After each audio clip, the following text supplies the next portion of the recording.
ಲಕ್ಷ್ಮೋ, ಲಕ್ಷ್ಮೋ, ಲಕ್ಷ್ಮೋ. ಹಾ, ತೇಜ, ನೀನಾ? ಇದೇನು ಬಟ್ಟೆ ಗಿಟ್ಟೆ ಎಲ್ಲ ಬದಲಾಯಿಸ್ಕೊಂಡ್ಬಿಟ್ಟಿದೀಗಾಗ್ಲೇ ಏನಿಯಾ? ಕೂದ್ಲು, ಕಣ್ಣುಡ್ಕ ಎಲ್ಲ ಬದಲಾಯಿಸ್ಬಿಟ್ಟಿದ್ಯಲ್ಲ ಅಕ್ಕ. ಹೊಸ ಜೀವನ ಶುರು ಮಾಡಬೇಕು ಅಂತ ಫಿಕ್ಸ್ ಆಗೋಗ್ಬಿಟ್ಟಿವ್ನಿ. ಹೊಸ ಜೀವನ ಶುರು ಮಾಡಬೇಕು ಅಂದರೆ ಆ ಕಿತ್ತೋಗಿರೋ ಕೂಲಿಂಗ್ ಗ್ಲಾಸು, ಅವೆಲ್ಲ ಕಿತ್ತೋಗಿರೋ ಪ್ಯಾಂಟು ಶರ್ಟು ಅವೆಲ್ಲ ನನ್ನ ಯೋಗ್ಯತೆಗೆ ಬೇಕೇನಕ್ಕ. ನಾನಿರೋದು ಗೊತ್ತಿಲ್ದಿರೋ ಥರ ನನಗವೆಲ್ಲ ಬೇಕಾ? ಅದಕ್ಕೆ ನಾನು ಬದಲಾಗಬೇಕು ಅಂತಂದರೆ ನನ್ನ ಬಟ್ಟೆ ಬರೆ ಎಲ್ಲನೂ ಬದಲಾಗ್ಬಿಡ್ಬೇಕು. ಅದಕ್ಕೆ ನೀನಿಯ ನಾನು ಈಗ ನೋಡು ಇಂಥ ಬಟ್ಟೆ ಹಾಕೊಂಬಿಟ್ಟು ಬಂದ್ಬಿಟ್ಟಿವ್ನಿ. ಅಕ್ಕ, ದೊಡ್ಡದು ನಮಸ್ಕಾರ ಕಣಕ್ಕ. ಆ ಜೀವನ, ಹಳೆ ಜೀವನ ಮತ್ತೆ ನಂಗೆ ನೆನಪಾಗಬಾರ್ದು ಅಂದರೆ ನಾನು ಪೂರ್ತಿಯಾಗಿ ಬದಲಾಗಬೇಕು ಕಣಕ್ಕ. ಅದಕ್ಕೆ ನೀಯ ಪೂರ್ತಿಯಾಗಿ ಏನಿಯ ಬದಲಾಗ್ಬಿಟ್ಟು ನಾನಂತೂ ಬಂದ್ಬಿಟ್ಟಿವ್ನಿ.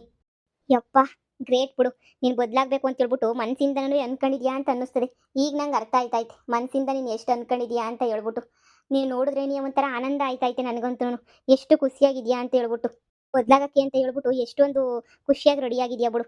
ಸರಿ ಆಯ್ತು ಬಿಡು, ನಿಂಗೆ ನನಗೆ ಏನು ಸಹಾಯ ಆಯ್ತದೋ ನನ್ನ ಸಹಾಯನ ಖಂಡಿತ ಮಾಡ್ತೀನಿ.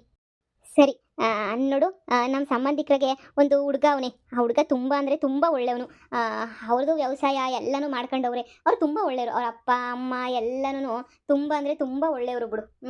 ಅದಕ್ಕೇನೆ ಅವ್ರಿಗೆ ಅವ್ರ ಹತ್ರ ಮಾತಾಡಿದೆ ರಾತ್ರಿ, ನಾನು ಫೋನ್ ಮಾಡಿಬಿಟ್ಟು ಮಾತಾಡಿದೆ. ಅದಕ್ಕೇನೆಯ ಸರಿ ಆಯಿತು, ನೋಡೋಣ ಹಂಗೆ ಹಿಂಗೆ ಒಂದ್ಸಲ ಹುಡುಗಿ ನೋಡ್ಬಿಟ್ಟು ವಿಚಾರ ಮಾಡ್ತೀವಿ ಹಂಗೆ ಹಿಂಗೆ ಅಂತೇಳ್ಬಿಟ್ಟು ಅಂದರು. ಬೇಕಾರೆ ಈಗ ಅದೇ ಹುಡುಗಿನೇನಿಯ ಅಂದರೆ ನಿನ್ನೆನೇ ಕರ್ಕೊಂಡು ಬರ್ರಿ, ಅದೇ ಹುಡುಗಿನೇನಿಯ ನೋಡೋಣ, ನಮಗೂ ಇಷ್ಟ ಆದರೆ ಮದುವೆ ಮಾಡ್ಕೊಳ್ಳೋಣ ಅಂತ ಅಂದರು. ಅದಕ್ಕೇನೆಯ ನೀನು ಮದುವೆಗೆ ರೆಡಿ ಇದೆಯಾ ತಾನೇ? ಲಕ್ಷ್ಮೋ, ನೀನು ಬೇಜಾರು ಮಾಡ್ಕೋಬೇಡ, ನಾನು ಹಿಂಗೆ ಹೇಳ್ತೀನಿ ಅಂತ ಹೇಳ್ಬಿಟ್ಟು ನನಗೆ ಮದುವೆ ಮಾಡ್ಕೊಳ್ಳೋ ಯಾವ ಆಸೆನೂ ಇಲ್ಲ. ನನ್ನ ಜೀವನದಾಗ ಯಾವ ಖುಷಿ ಗಿಷಿ ಅನ್ನೋದು ಏನೂ ಉಳಿದಿಲ್ಲ. ನನಗೇನಿದ್ರೂ ನಾನು ಒಬ್ಬಳೇನೇ ಬೇಕಾದ್ರೆ ಬದುಕ್ಬಿಡ್ತೀನಿ. ಆದರೆ ನನ್ನ ಮಗ ನನ್ನ ಜೊತೆಯಾಗಿದ್ದಿದ್ರೆ ನಾನು ಇನ್ನೂ ಚೆನ್ನಾಗಿ ಬದುಕ್ತೀನಿ ಅಂತ ಅನ್ನಿಸ್ತಾ ಇದೆ. ಯಾಕಂದರೆ ನನ್ನ ಮಗ ನನ್ನ ಜೀವನಕ್ಕೆ ಭರವಸೆ ಆಗಿರ್ತಾನೆ ಅಂತ ನನಗೆ ಅನ್ನಿಸ್ತಾ ಐತೆ. ನನ್ನ ಮಗ ಇದ್ರೇ ನಾನು ತುಂಬ ಚೆನ್ನಾಗಿರ್ತೀನಿ. ಅವನನ್ನು ಸಾಕೊಂಡು ಅವನು ನೋಡ್ಕೊಂಡು ನಾನು ಇನ್ನೊಂದು ಮದುವೆ ಅಂತೂ ಮಾಡ್ಕೊತೀನಿ ಅಂತ ನೀವು ಕನ್ಸು ಮನ್ಸಾಗೂ ಅನ್ಕೋಬೇಡಿ. ನೀವಂತೂ ನಾನಂತೂ ಕನ್ಸು ಮನ್ಸಾಗೂ ನಾನಂತೂ ಮದುವೆಗಿದ್ವೆ ಅಂತ ಹೇಳ್ಬಿಟ್ಟು ಆಗಲ್ಲ. ನನಗೆ ಗಂಡಸರು ಅಂದರೆ ಬರೋಕ್ಕಿಲ್ಲ. ನಿನಗೆ ಗೊತ್ತಿಲ್ಲ ಅನ್ನಿಸ್ತದೆ. ಈಗ ನಾನು ಡೈವರ್ಸ್ ಕೊಟ್ಟನಲ್ಲ, ಅವ್ನು ನನಗೆ 2ನೇ ಗಂಡ. ಇನ್ನೊಂದು ಮದುವೆ ಅಂತ ಮಾಡ್ಕೊಂಡ್ರೆ 3ನೇ ಗಂಡ ಆಯ್ತಾನೆ. ನನ್ನ ನೋಡಿ ಎಲ್ಲರೂ ಛೀ ಥೂ ಅಂತ ಹೇಳ್ಬಿಟ್ಟು ಉಕ್ಕೊಂಡು ನಾಯಿ ಕೊಡೋಷ್ಟು ಬೆಲೆನೂ ಕೊಡೋದಿಲ್ಲ ನನಗಂತೂ. ಛೀ ಥೂ ಅಂತ ಹೇಳ್ತಾನೇ ಇರ್ತಾರೆ. ಅದೆಲ್ಲ ನನಗೆ ಇಷ್ಟ ಇಲ್ಲ ಲಕ್ಷ್ಮೋ. ನಂಗೆ ದೇವರಣೆ ಮದುವೆ ಏನೂ ಬೇಡ. ನನಗೂ ಅಂದ್ಕೊಂಡಿದ್ದೆ ನಾನು, ನೀವು ಒಪ್ಪಕ್ಕಿಲ್ಲ ಅಂತ ಹೇಳ್ಬಿಟ್ಟು. ಸರಿ ಬರ್ರಿ, ಹೋಗೋಣ ಬನ್ನಿ. ನಿಮ್ಮ ಲೈಫಾಗಿ ಏನು ಬೇಕು ಅದನ್ನು ನಾನೆಲ್ಲ ಸೆಟ್ಲ್ ಮಾಡಿಸ್ಕೊಡ್ತೀನಿ. ನೀವು ಕಷ್ಟಪಡೋಕ್ಕೆ ಎಲ್ಲದಕ್ಕೂ ರೆಡಿ ಇದ್ದೀರಾ ತಾನೇ? ನಾನಂತೂ ರೆಡಿಯೂನಿ. ನನಗೆ ಏನು ಬೇಕಾದ್ರೂ ಕಷ್ಟಪಡೋಕ್ಕೂ ಎಲ್ಲದಕ್ಕೂ ರೆಡಿಯೂನಿ. ಆದರೆ ನಾನು ಯಾವತ್ತೂ ಇನ್ನೊಬ್ರು ತಕ್ಕ ಚೀತು ಅಂತ ಅನ್ನಿಸ್ಕೋಬಾರ್ದು ಅಷ್ಟೇ ನೆನೆಯ. ಸರಿ, ಹಂಗಾದರೆ ಸರಿ, ನಾನು ಎಲ್ಲನೂ ಹೇಳ್ತೀನಿ. ಸರಿ ಬರ್ರಿ, ಹೋಗೋಣ ಬರ್ರಿ, ಎಲ್ಗೋ ಕರ್ಕೊಂಡೋಯ್ತೀನಿ ನಿಮ್ಮನ್ನ. ಸರಿ, ಇನ್ನೊಂದ್ಸಲ ಯೋಚನೆ ಮಾಡ್ಬಿಟ್ಟು ಹೇಳಿ. ಇನ್ನೊಂದ್ಸಲ 100 ಸಲ ಯೋಚನೆ ಮಾಡಿ. ನಿಮಗೆ ನಿಜವಾಗ್ಲೂ ಇನ್ನೊಂದು ಮದುವೆ ಬೇಡ ತಾನೆ? ಯಾಕಂದರೆ ವಯಸ್ಸಿದ್ದಂಗೆ ಏನೇ ಮದುವೆ ಮಾಡ್ಕೊಬಿಡ್ಬೇಕು. ವಯಸ್ಸಿಲ್ಲ ಅಂತ ಹೇಳಿದ್ರೆ ಸುಮ್ಮನೆ ಮದುವೆ ಮಾಡ್ಕೊಂಡು ಅದು ಇದು ಅಂತ ಹೇಳ್ಬಿಟ್ಟು ಎಲ್ಲ ಮಾಡೋಕ್ಕಾಗಲ್ಲ. ಈಗ ಹೇಳು, ಆಯ್ತದ ಆಗಕ್ಕಿಲ್ವೋ? ನಾನು ಈಗಲೇ ಕೇಳ್ತಾ ಇದ್ದೀನಿ. ನಿಜವಾಗೂ ನಿನ್ನ ಮನಸ್ಸಿಂದ ಮದುವೆ ಮಾಡ್ಕೊಳಕ್ಕೆ ಇಷ್ಟ ಇಲ್ವಾ? ಇಲ್ಲ, ದೇವರನ್ನ ನಂಗೆ ಮನಸ್ಸಿಂದನೇ ಇಷ್ಟ ಇಲ್ಲ. ನಾನು ಯಾವ ಮದುವೆನೂ ಮಾಡ್ಕೊಳಕ್ಕಿಲ್ಲ. ಸರಿ ಆಯಿತು, ಬಾ ನನ್ನ ಜೊತೆ. ಲಕ್ಷ್ಮು, ನಂಗೂ ಎಗ್ ರೈಸ್ ಅಂಗಡಿನಾಗ ಏನಿಯ ಕೆಲಸ ಕೊಡ್ತೀಯಾ? ತುಂಬ ಒಳ್ಳೇದೇನಿಯ. ಈ ಎಗ್ ರೈಸ್ ಅಂಗಡಿನಾಗ ಏನಿಯ ಕೆಲಸ ಮಾಡ್ಕೊಂಡು ನಾನು ಇದ್ಬಿಡ್ತೀನಿ. ನನಗೂ ಏನಾರ ದುಡಿಯೋಕ್ಕೊಂದು ಮಾರ್ಗ ಸಿಕ್ಬಿಟ್ರೆ ಅಷ್ಟೇ ಏನಿಯ ಸಾಕು. ಇನ್ನೇನು ನನಗಂತೂ ಬೇಡ. ಇದೊಂದೇ ನಿನಿಯ ಮಾರ್ಗ ಅಂತ ಅನ್ನಿಸ್ತದೆ. ದುಡಿದ್ಬಿಟ್ಟು ಹೆಂಗೋ ನೋಡ್ಕೊತೀನಿ. ನಾನು ಒಬ್ಬಳೇ ನನ್ನ ಮಗ ಇದ್ದಿದ್ರೆ ಸಂದಾಕಿರೋದು ಅಂತ ಅನ್ನಿಸ್ತದೆ. ಆದರೂ ಪರವಾಗಿಲ್ಲ. ಈಗ ಏನು ಮಾಡ ಅಂತ ಇದ್ರಾಗಿಲ್ವಲ್ಲ ನಾನು. ನನಗೆ ಅಂತ ಹೇಳ್ಬಿಟ್ಟು ಏನೋ ಒಂದು ಜೀವನ ಮಾಡ್ಕೊಳಕ್ಕೆ ಅಂತೇಳಿ ಆ ಅಪ್ಪನೂ ಗುಡಿಸ್ಲು ಖಾಲಿ ಮಾಡಿಸ್ಬಿಟ್ಟ. ನಾನು ದೇವಸ್ಥಾನದಾಗ ಇವನಿ ಸದ್ಯಕ್ಕೆ ಏನೋ ಒಂದು ಮಾಡ್ಕೊಂಡು ನಾನು ಜೀವನ ಮಾಡ್ಕೊಂಡು ಹೋಗ್ಬೇಕು. ಏನು ಮಾಡಬೇಕು, ಮಾಡಬೇಕು ಏನೂ ಗೊತ್ತಿಲ್ಲ ನನಗಂತೂ. ನೀನು ಇಲ್ಲೇ ಕೆಲಸ ಕೊಡ್ತೀನಿ ಅಂದರೆ ನೀನು ಅಂಗಡಿನಾಗ ಮುಸ್ರೆ ತೊಳಿಯೋಕ್ಕೂ ನಾನು ರೆಡಿ ಆಗ್ಯವನಿ. ಮುಸ್ರೆ ತೊಳಿಬೇಕಾ, ಕಸ ಗುಡಿಸ್ಬೇಕಾ, ಏನು ಮಾಡಬೇಕು ಹೇಳು, ಎಲ್ಲನೂ ಮಾಡ್ತೀನಿ. ಸಮಾಧಾನ, ನಾನು 7 ಗಂಟೆ ಸಮಾಧಾನ. ನೋಡು, ನನ್ನ ಅಂಗಡಿನಾಗ ಆಗಲೇ ಏನಿಯ ಶಾಂತಮ್ಮ ಕೆಲಸ ಮಾಡ್ತಾವಳೆ. ಶಾಂತಮ್ಮ ಕೆಲಸ ಮಾಡ್ತಾವಳೆ. ಅವಳು ಇನ್ನೊಂದು 2 ದಿನ ಕೆಲಸ ಮಾಡ್ತಾಳೆ ಅಷ್ಟೇ ಏನಿಯ. ಆಮೇಲಿಂದ ಅವಳಿಗೂ ಏನೋ ಬೇರೆದು ಮಾಡ್ತೀನಿ ಅಂತ ಹೇಳ್ತಿದ್ಲು. ಪರವಾಗಿಲ್ಲ, ನನ್ನ ಕೆಲಸ ಹೆಂಗೋ ನಡ್ಕೊಂಡು ಹೋಗ್ತದೆ. ನನ್ನ ಕೆಲಸದ ಏನು ತಲೆ ಕೆಡಿಸ್ಕೊಳ್ಳೋಂಥದ್ದೇನಿಲ್ಲ. ನನ್ನ ಕೆಲಸದ ಎಲ್ಲನೂ ರೆಡಿ ಇರ್ತದೆ. ನನ್ನ ಕೆಲಸದ ಕತೆ ಎಲ್ಲ ಬಿಟ್ಬಿಡು. ನೋಡು, ಇಲ್ಲಿ ಬಾಯಿಲಿ, ಈ ತರಕಾರಿ ಅಂಗಡಿ ನಿಂದೇನೇನಿಯ. ಏನು ಹೇಳ್ತಿದ್ಯಕ್ಕ? ಈ ತರಕಾರಿ ಅಂಗಡಿ? ಹೌದು, ಈ ತರಕಾರಿ ಅಂಗಡಿ ನಿಂದೇನೇನಿಯ. ನಿಂದೆ ಈ ತರಕಾರಿ ಅಂಗಡಿ. ನೋಡು, ಇಲ್ಲಿ ಒಂದು ಸ್ವಲ್ಪ ಹಣ್ಣು ಹಂಗೆ ಏನಿಯ ತರಕಾರಿ ಎಲ್ಲ ಸೇರಿ ಹತ್ತತ್ರ ಸ್ವಲ್ಪ ದುಡ್ಡು ಆಯ್ತು ಬಿಡು. ಇದೆಲ್ಲ ಸೆಕೆಂಡ್ಸ್ ನೀ ಗಾಡಿ ತಗೊಂಡಿದ್ದು. ನಾನು ನೆನ್ನೆ ರೆಡಿ ಮಾಡಿದೆ ಎಲ್ಲನೂ. ಹೆಣ್ಮಕ್ಳು ಯಾವುದೋ ಗಂಡನ ಮದುವೆ ಮಾಡ್ಕೊಂಡು ಲೈಫ್ ಸೆಟ್ಲ್ ಆಯ್ತದೆ ಅಂತ ಯೋಚನೆ ಮಾಡೋದಕ್ಕಿಂತ ಏನು ನಮ್ಮ ಲೈಫ್ ನಾವು ಸೆಟ್ಲ್ ಮಾಡ್ಕೋಬೇಕು ಅಂತಲೇ ನೀವೇ ಯೋಚನೆ ಮಾಡಬೇಕು. ನನ್ನ ಗಂಡನು ಇವಾಗ ಬಿಟ್ಟಾಗ ನಾನು ಯೋಚನೆ ಮಾಡ್ಬೋದಿತ್ತೇನೋ, ಬಿಡು ಇನ್ನೊಬ್ನನ್ನ ಕಟ್ಕೊಂಡು ಹಂಗಿರ್ಬೋದು ಹಿಂಗಿರ್ಬೋದು ಅಂತ ಹೇಳ್ಬಿಟ್ಟು. ಆದರೆ ನಾನು ಇಲ್ಲ, ನಾನು ಜೀವನ ಮಾಡಬೇಕು ಅಂತ ಎಗ್ ರೈಸ್ ಅಂಗಡಿ ಇಟ್ಕೊಂಡೆ. ನೀನು ನೋಡಿದಾಗ ನನಗೆ ಅದೇ ನೆನಪಾಗಿದ್ದು. ನನಗೆ ಗೊತ್ತಿತ್ತು ನೀನು ಮದುವೆಗೆ ಒಪ್ಕೊಳ್ಳಲ್ಲ ಅಂತ ಹೇಳ್ಬಿಟ್ಟು. ಅಕಸ್ಮಾತ್ ಒಪ್ಕೊಂಡ್ರೆ ಸರಿ ಆಯಿತು ಬಿಡು, ಒಪ್ಕೊಂಡ್ಲಲ್ಲ ಅಂತ ಹೇಳ್ಬಿಟ್ಟು ಸುಮ್ಮನೆ ಆಯ್ತಿದ್ದೆ. ನೀನು ಒಪ್ಕೊಳ್ಳಿಲ್ಲ ಅಂತಂದರೆ ಈ ಅಂಗಡಿಯ ನೀನು ಕೊಡಬೇಕು ಅಂತ ನಂಗೆ ಅನಿಸಿತ್ತು. ಅಷ್ಟೇ ಅಲ್ಲ, ಈ ಅಂಗಡಿನ ಯಾರು ಕೊಡ್ಸಿದ್ದೆ ಹೇಳು? ಯಾರು? ಡೈವರ್ಸ್ ಅಂತ ಆದರೆ ಪ್ರತಿ ಗಂಡನೂ ಹೆಂಡತಿಗೆ ಅಂತ ಹೇಳ್ಬಿಟ್ಟು ಜೀವನಾಂಶ ಕೊಡಬೇಕು ತಾನೇ. ಆದರೆ ನಿನ್ನ ಗಂಡನ ಹತ್ರ ಅಷ್ಟೊಂದು ಅವತ್ತೇನೂ ಇರಲಿಲ್ಲ. ಇವಾಗ ತಕ್ಕ ಮಟ್ಟಕ್ಕೆ ಸ್ವಲ್ಪ ಐತೆ. ಅದಕ್ಕೆ ನಾನೇ ಹಿಂಗೆ ಅಂತ ಹೇಳ್ದೆ. ಅವಳೇ ನಿಮ್ಮ ತಂಟೆಗೆ ಬರಲ್ಲ, ಎಲ್ಲ ಬಿಟ್ಬಿಟ್ಲು ಹಂಗೆ ಹಿಂಗೆ ಅಂತ ಹೇಳಿದ್ದಕ್ಕೆ ಜೀವನಾಂಶಕ್ಕೆ ಅಂತ ಹೇಳ್ಬಿಟ್ಟು ಒಂದು ಶಾಣೆನಂತ ಕಾಸಿಲ್ಲ ಅಂತಂದ್ರೂ ಒಂದು 50,000 ರೂಪಾಯಿ ಕೊಟ್ಟ. ತಗೊಂಡು ಅವಳು ಹೆಂಗನ ಮಾಡ್ಕೊಂಡು ಹೋಗ್ಲಿ, ಡೈವರ್ಸ್ ಕೊಟ್ಟಿದ್ದಕ್ಕೆ ಎಲ್ಲರೂ ಲಕ್ಷ ಲಕ್ಷ ಕೊಡ್ತಾರೆ, ನಂತ ಕಾಸಿಲ್ಲ 50,000 ಅಷ್ಟೇ ಇರೋದು ಅಂತ ಹೇಳ್ಬಿಟ್ಟು ನಿನ್ನ ಗಂಡನೇ ಕೊಟ್ಟಿದ್ದು. ನಾನು ಹೋಗ್ಲಿ ಬಿಡು, ಇರಲಿ ಯೋಚನೆ ಮಾಡಿ ನೋಡು. ಆ ಸೆಕೆಂಡ್ಸ್ದೊಂದು ಗಾಡಿ ತಗೊಂಡು ಒಂಚೂರು ತರಕಾರಿ ಎಲ್ಲನೂ ನಾನು ಹೆಂಗಿದ್ರು ಮಾರ್ಕೆಟ್ಗೆ ಹೋಯ್ತೀನಲ್ಲ, ನನ್ನ ಗಂಡನ ಕರ್ಕೊಂಡು ಹೋಗಿ ಎಲ್ಲ ತಗೊಂಬಿಟ್ಟು ಬಂದು ನಿಂಗೆ ಇದನ್ನು ಕೊಡನಿ ಅಂತೇಳ್ಬಿಟ್ಟು ಬಂದೆ. ನೋಡಮ್ಮಿ, ಒಳ್ಳೆ ವ್ಯಾಪಾರ ಆಯ್ತದೆ ತರಕಾರಿದಂತೂ. ಈ ಊರಾಗ ಯಾವುದು ತರಕಾರಿ ಅಂಗಡಿ ಇರಲಿಲ್ಲ, ಸುಮಾರಾಗೆಲ್ಲ ವ್ಯಾಪಾರ ಆಯ್ತದೆ. ಇನ್ನೊಂದೇನು, ಇದು ನೂಕ ಗಾಡಿ. ನೀನು ಇಲ್ಲೇ ನಿನಗೆ ತರಕಾರಿ ವ್ಯಾಪಾರ ಮಾಡಬೇಕು ಅಂತ ಏನಿಲ್ಲ. ನೀನು ಪಕ್ಕದ ಊರುಗಳಿಗೆ ಅಲ್ಲಿ ಇಲ್ಲಿ ಹಳ್ಳಿಗಳ ಮೇಲೆ ನೂಕೊಂಡು ಹೋಗ್ಬಿಟ್ಟು ನೀನು ವ್ಯಾಪಾರ ಮಾಡ್ಬೋದು. ನಿನಗೆ ಎಲ್ಲಿ ಬೇಕೋ ಅಲ್ಲಿ ಗಾಡಿ ನಿಲ್ಲಿಸ್ಕೊಂಡು ಎಲ್ಲಿ ಬೇಕೋ ಅಲ್ಲಿ ವ್ಯಾಪಾರ ಮಾಡ್ಬೋದು. ಅದಕ್ಕೆ ನೀನು ಇರಲಿ ಅಂತ ಹೇಳ್ಬಿಟ್ಟು ನಾನಂತೂ ಈ ವ್ಯಾಪಾರನ ನಿನಗೆ ಕೊಡ್ತಾ ಇದ್ದೀನಿ. ನಿನಗೆ ಇದರಿಂದ ಏನೂ ಬೇಜಾರಿಲ್ಲ ತಾನೇ? ಲಕ್ಷ್ಮು, ನಿನ್ನ ಸಹಾಯ ನಾನು ಯಾವತ್ತು ನನ್ನ ಜನ್ಮ ಇರೋ ಗಂಟನೂ ಮರೆಯೋಕ್ಕಿಲ್ಲ. ನಮ್ಮ ಅಮ್ಮನೂ ಯಾವತ್ತಾದರೂ ಒಂದಿನ ನಿನ್ನ ಕಾಲ ಮೇಲೆ ನೀನು ಕಷ್ಟಪಡು, ನೀನು ಹಂಗಿರು ಹಿಂಗಿರು ಅಂತ ಹೇಳ್ಕೊಟ್ಟಿದ್ರೆ ನಾನೇನಾದರೂ ಬದಲಾಗ್ಬಿಟ್ಟು ನಾನೇನಾದ್ರೂ ಚೇಂಜ್ ಆಯ್ತಾ ಇದ್ನೇನೋ, ಇಲ್ಲ ಕಷ್ಟಪಟ್ಟು ದುಡಿಯೋಕ್ಕೆ ಪ್ಲಾನ್ ಮಾಡ್ತಾ ಇದ್ನೇನೋ ನನಗೆ ಗೊತ್ತಿಲ್ಲ. ಆದರೆ ನಮ್ಮಮ್ಮ ಯಾವತ್ತೂ ನನಗಂಥ ಬುದ್ಧಿ ಹೇಳ್ಕೊಟ್ಟಿಲ್ಲ. ಯಾವತ್ತಿದ್ರೂ ಬ್ಯಾರೆಡ್ತಾಗ ಹೆಂಗೆ ಕಿತ್ಕೋಬೇಕು, ಬ್ಯಾರೆಡಿಂದ ಹೆಂಗೆ ವಸೂಲಿ ಮಾಡಬೇಕು, ಬ್ಯಾರೆಡಿಂದ ಏನು ಮಾಡಬೇಕು, ಇದನ್ನೇ ನೀನೇ ಹೇಳ್ಕೊಟ್ಟಿರೋದು ನಮಗಂತೂ. ಅದು ಬಿಟ್ರೆ ಬೇರೆ ಇನ್ನೇನೂ ಏನೂ ಹೇಳ್ಕೊಟ್ಟಿಲ್ಲ ನನಗಂತೂ. ಹೆಂಗೆ ಅನ್ನಿಸ್ತಾ ಇತ್ತು ನನಗೆ ಅಂತ ಹೇಳಿದ್ರೆ ನಿಜವಾಗ್ಲೂ ಸಿಕ್ಕಾಪಟ್ಟೆ ಅಂದರೆ ಸಿಕ್ಕಾಪಟ್ಟೆ ಬೇಜಾರಾಯ್ತೈತೆ.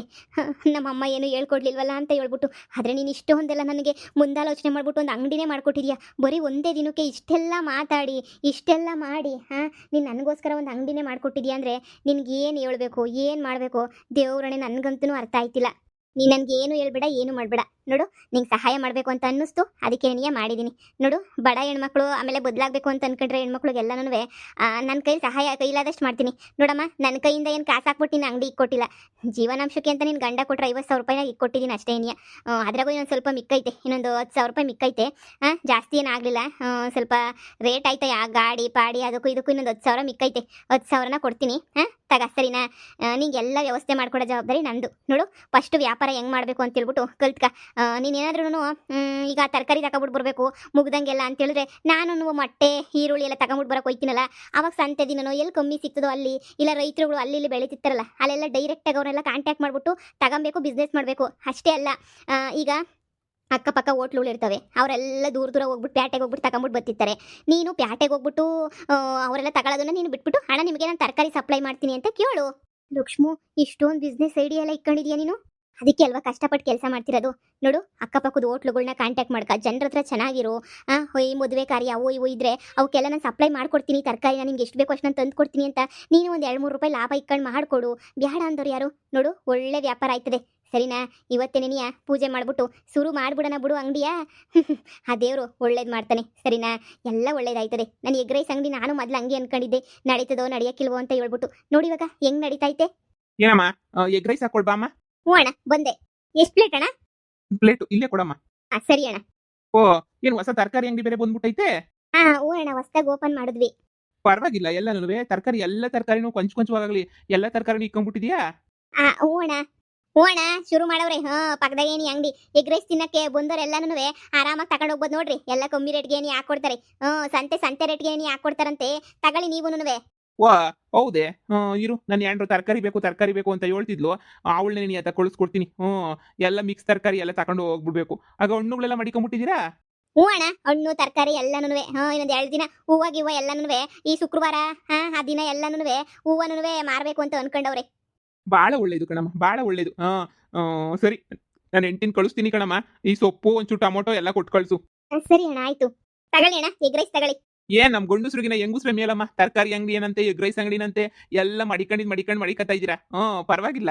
ಏನೋ ಒಂದ್ ಮಾಡ್ಬೇಕಲ್ವೇನಣ್ಣ. ಈಗ ಯಾವ ಹೆಣ್ಮಕ್ಳು ಸುಮ್ಮನೆ ಕುಂತಿರ್ತಾರೆ. ಎಲ್ಲ ಹೆಣ್ಮಕ್ಳು ಕಷ್ಟಪಟ್ಟು ಮಾಡ್ತಾರೆ ತಾನೆ. ನಾವು ಮಾಡಿದಂಗಿರಕಾಯ್ತದ, ನಾವು ಮಾಡ್ಲೇಬೇಕು ಕಷ್ಟಪಟ್ಬಿಟ್ಟು. ಅದಕ್ಕೆ ನೀ ಅಲ್ವೇನಣ್ಣ ಮಾಡ್ತಿರೋದು ಎಲ್ಲನೂ. ಬಿಡಮ್ಮ, ಹೆಂಗ ನೀವು ಬಿಡ್ರಿ ಹೆಣ್ಮಕ್ಳೇ ಸ್ಟ್ರಾಂಗ್ ಗುರು ಅನ್ನಂಗೆ ಮಾಡ್ತಿದ್ದೀರಾ. ಸರಿ, ಫೋನ್ ಪೇ ಮಾಡ್ತೀನಮ್ಮ, ಇಲ್ಲೇ ಕುಂತ್ಕೊಂಡ್ ತಿಂತೀನಿ. ಸರಿ ಅಣ್ಣ ತಿನ್ರಿ. ಹಂಗೆ ನಿಮ್ಮ ಅಕ್ಕಪಕ್ಕ ಯಾರಣ್ಣ ಇದ್ರೆ ಹೇಳ್ಬಿಡಿ, ಹಿಂಗ್ ತರಕಾರಿ ಅಂಗಡಿ ಇಕ್ಕಿದೀವಿ ಅಂತ ಹೇಳ್ಬಿಟ್ಟು ಯಾರಣ್ಣ ತಕೊಂಡವ್ರು ಇದ್ರೆ ಬರ್ತಾರೆ. ಹಂಗೆ ನೀವು ಹೋಲ್ಸೇಲ್ ರೇಟಾಗಿ ಮದುವೆಗೆ ಆಮೇಲೆ ಶುಭ ಸಮಾರಂಭಗಳು ಏನೋ ಇರ್ತಾವಲ್ಲ, ನಾಮಕರಣ ಇಂಥವಕ್ಕೆ ತರಕಾರಿ ಬೇಕು ಅಂತಂದ್ರೆ ಹೇಳಿ. ಎಲ್ಲ ತರಕಾರಿನೂ ಇಲ್ಲಿಂದಾನೆ ಕಡಿಮೆ ರೇಟ್ಗೆ ನೀವು ಮಾಮೂಲಿ ಮಾರ್ಕೆಟ್ ರೇಟ್ಗೆ ಎಲ್ಲ ಸಪ್ಲೈನೂ ಮಾಡ್ಕೊಡ್ತೀವಿ. ಸರಿನಣ್ಣ? ಎಲ್ಲರಿಗೂ ಹೇಳ್ಬಿಡಿ. ಸರಿ ಕಣಮ್ಮ, ಹೇಳ್ತೀನಿ. ಹೇಳಿ ಹೆಂಗೋ ಇನ್ ಮದುವೆ ಸೀಸನ್ ಎಲ್ಲ ಶುರುವಾಯ್ತು. ಹ್ಞೂ ಅಣ್ಣ, ಅದಕ್ಕೆ ನೀವು ತರಕಾರಿ ಎಲ್ಲ ಇದು ಮಾಡ್ತಿರೋದು.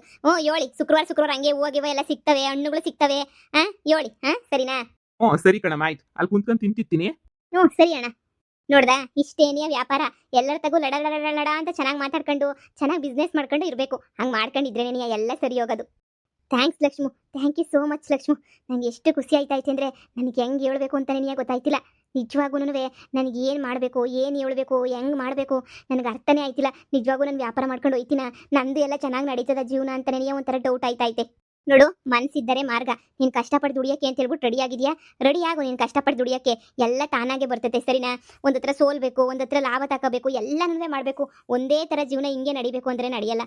ಎಲ್ಲ ಥರನೂ ಮಿಕ್ಸ್ ಆಗ್ಬಿಟ್ಟೇನೆಯೇ ಜೀವನ ಅನ್ನೋದು ನಡೆಯೋದು. ಎಲ್ಲ ಥರನೂ ಅಡ್ಜಸ್ಟ್ ಮಾಡ್ಕೊಂಡು ಎಲ್ಲನೂ ಮಾಡ್ಕೊಂಡು ಹೋಗು, ಎಲ್ಲ ಸರಿ ಹೋಯ್ತದೆ. ಸರಿನಾ? ನೋಡು, ವ್ಯಾಪಾರ ಶುರು ಮಾಡು. ಹೋಗಿ ಇವೆಲ್ಲ ಪೂಜೆಗೆಲ್ಲ ಸಾಮಾನು ತಗೊಬಿಟ್ಟು ಬರ್ತೀನಿ. ಪೂಜೆ ಎಲ್ಲ ಮಾಡಿಬಿಟ್ಟು ಅಂಗಡಿಯ ಓಪನ್ ಮಾಡಿಬಿಟ್ಟು ಇವತ್ತಿಂದನೇ ಶುರು ಮಾಡ್ಬಿಡು ಅಂಗಡಿಯ. ನೋಡು, ತರಕಾರಿ ಅಲ್ವಾ, ಸೇಲ್ ಆಗಲಿಲ್ಲ ಅಂದರೆ ಪಕ್ಕದಳ್ಳಿಗೆ ನೂಕೊಂಡು ಹೋಗು. ಪಕ್ಕದಳ್ಳಿನಾಗೆಲ್ಲ ಇಕ್ಕಂಡು ಮಾರು. ಇನ್ನೇನು ನಮ್ದ್ರಾಗಿನ ಅರ್ಧ ಕಿಲೋಮೀಟರ್ ಇರಕ್ಕಿಲ್ಲ ಪಕ್ಕದಳ್ಳಿ. ಇಲ್ಲಿಂದ 10 ಹೆಜ್ಜೆ ಕೂರೆ ಪಕ್ಕದಳ್ಳಿ. ಅಲ್ಲೇ ತಗೊಂಡೋಗಿ ನಿಲ್ಲಿಸ್ಕೊಂಡು 10 ನಿಮಿಷ ನಿಲ್ಲಿಸ್ಕೊಂಡು ಮಾರೋದು, ಏನೋ ಒಂದು ಮಾಡು. ಸರಿ ಲಕ್ಷ್ಮು, ಆಯಿತು. ತುಂಬ ಚೆನ್ನಾಗಿ ಬಿಸ್ನೆಸ್ ಐಡಿಯಾ ಎಲ್ಲನೂ ಕೊಟ್ಟೆ. ತುಂಬ ತುಂಬ ತುಂಬ ಥ್ಯಾಂಕ್ಸ್. ನನಗೆ ಹಿಂಗಂತೂ ಆಯಿತು. ನಾನಿನ್ನ ವ್ಯಾಪಾರ ಶುರು ಮಾಡ್ಕೊತೀನಿ. ಯಾವ ಮದುವೆನೂ ಬೇಡ, ಯಾವ ಮುಂಚಿನೂ ಬೇಡ. ನಾನು ಯಾರು ದುಡ್ಡಿಗೂ ಆಸೆ ಪಡೋಕ್ಕಿಲ್ಲ. ನಾನೇನೇ ಕಷ್ಟಪಟ್ಟಿನ ಮೇಲೆ ದುಡ್ಕೊತೀನಿ. ಅವ್ರು 50,000 ಕೊಟ್ಟೋರಲ್ಲ, ಅವ್ರು 50,000 ರೂಪಾಯಿನೂ ಕಷ್ಟಪಟ್ಟು ದುಡಿದ್ಬಿಟ್ಟು ವಾಪಸ್ ಕೊಡ್ತೀನಿ. ನನಗೆ ಯಾರ ಜೀವನಾಂಶನೂ ಬೇಡ, ಏನೂ ಬೇಡ. ನಾನು ಇದ್ರಾಗ ಏನೋ ಸಕ್ಸಸ್ ಆಗ್ಬಿಟ್ಟು ಚೆನ್ನಾಗಿ ದುಡಿಯೋಕ್ಕೆ ಶುರು ಮಾಡ್ಕೊಂಡೆ ಅಂತ ಹೇಳಿದ್ರೆ ನನಗೆ ಯಾವ್ದು 10 ರೂಪಾಯಿನೂ ಬೇಡ ನನಗೆ. ಸರಿ ಸರಿ ಆಯಿತು, ಇರು. ಪೂಜೆ ಸಾಮಾನು ತಗೊಂಬಿಟ್ಟು ಬರ್ತೀನಿ. ಅಯ್ಯೋ, ನಂದು ಅಂತ ಒಂದು ಬಿಸ್ನೆಸ್ ಶುರುವಾಯ್ತಾ? ಇದು ನಂದೇನೆಯ ಬಿಸ್ನೆಸ್ಸು? ನಂಬಕ್ಕೇನೇ ಆಯ್ತಿಲ್ಲ. ಅಯ್ಯೋ, ಇದನ್ನ ಕಷ್ಟಪಟ್ಟು ಹೆಂಗೋ ಮಾಡಿ ನಾನು 4 ಕಾಸು ಸಂಪಾದನೆ ಮಾಡಿ ಅವರು ಇವ್ರ ಹತ್ರ ಚೀತು ಅನ್ನಿಸ್ಕೊಂಡಿದ್ದಂಗೆ ಜೀವನ ಮಾಡಬೇಕಪ್ಪ.